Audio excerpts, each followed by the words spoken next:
Hey Insiders, Alex here with another edition of Stone Industry Insider. And today, I'm going to put on my grouchy old man hat. I'm going to gripe about the kids today. Grouchy old man hat, engaged. So, what's the problem with the kids today? Nothing. They're going to be all right. But there are a couple things we need to understand about them. Number one, numbers. Number two, values. I'll get back to those. So there's a rich history of criticizing the younger generation that dates back to antiquity. Socrates, in fact, had a quote about griping about the younger generation, how they didn't want to work, they were lazy, all sorts of problems, didn't respect their elders. If you are a baby boomer, perhaps somebody put their grouchy old man hat on and said, oh, you're anti-establishment, you're a hippie, bunch of hippies, don't want to work, get a job, blah, blah, blah. Gen X, slackers, what all the grouchy old men said when they entered the workforce. Millennials, grouchy old man had again, they were griping about how we were immature, we spent all our money on avocado toast, I don't know, we always playing on the computer, etc. So Gen Z seeing criticism is nothing new.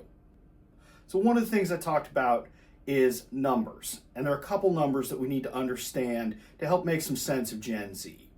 First off, as the baby boomers are leaving the workforce, there are not enough Gen Z employees entering the workforce because their generation is so much smaller. Remember, baby boomers are called that because there were a ton of them. There was a boom in births after World War II. Gen Z is a much smaller generation. If we keep the labor force participation rate of 62.5% the same, then that means there are about 5.6 million jobs that will go unfilled when baby boomers retire because the Gen Z employees to enter the workforce to replace those baby boomers, they just aren't there. Other number that we need to be aware of is pay. Pay rates have gone up, earnings have gone up. But purchasing power since COVID has not increased. What does that mean? You're earning more money, you're buying fewer things with it.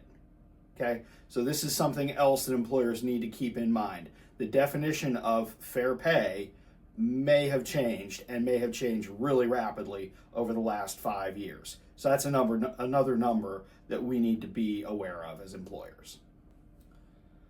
So we talked about the numbers. The other thing to keep in mind is values. Different generations often have some different values that they tend to prioritize.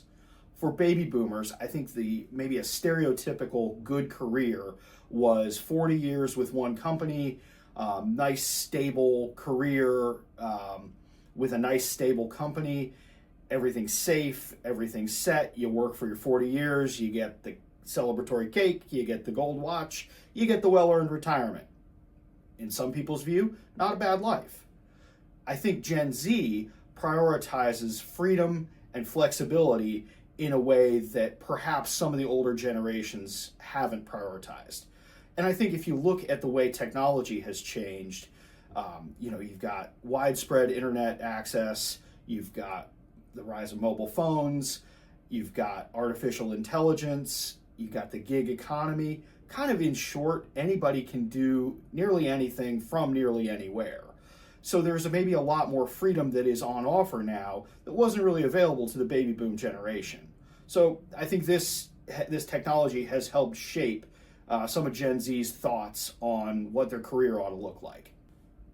So what's the path forward for an employer when we're dealing with retiring baby boomers and Gen Z employees entering the workforce?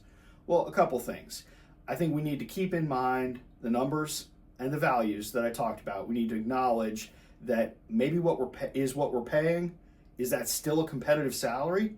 If it was 5 years ago, is it still competitive today? Maybe, maybe not. Probably ought to take a look. And I think we need to understand that Gen Z is coming in with a different value set. And what can we do to meet them where they're at, right? What can we offer in terms of flexibility, in terms of freedom that appeals to the younger generation without compromising commitments we've made to our other employees, commitments we've made to our customers, things like that, right? So I think if we do those two things, and then we trust that Gen Z, as they enter the workforce, they will pick up some skills, they will mature, they will become better communicators, they will become more competent, just like all of us did. You're not your best version of it. You're not the best employee you're ever going to be in your 20s when you're starting out. Nobody is. Don't care what generation you're from. The longer you do something, the better you're going to get at it. So I think we need to give Gen Z a little patience, a little grace, and remember that we did not start our careers as experts either. Thanks for taking the time to watch today. I really appreciate it. If you want to be an insider, click to subscribe to the channel. Go to stoneindustryinsider.com and you can get relevant content delivered to your inbox on any of the associated companies, whether it's WF Myers Equipment Rental, or Limestone Capital Software. All sorts of goodies. Sign up on stoneindustryinsider.com. Don't forget, like and subscribe if this resonates with you. Thanks for watching. I'll see you next time.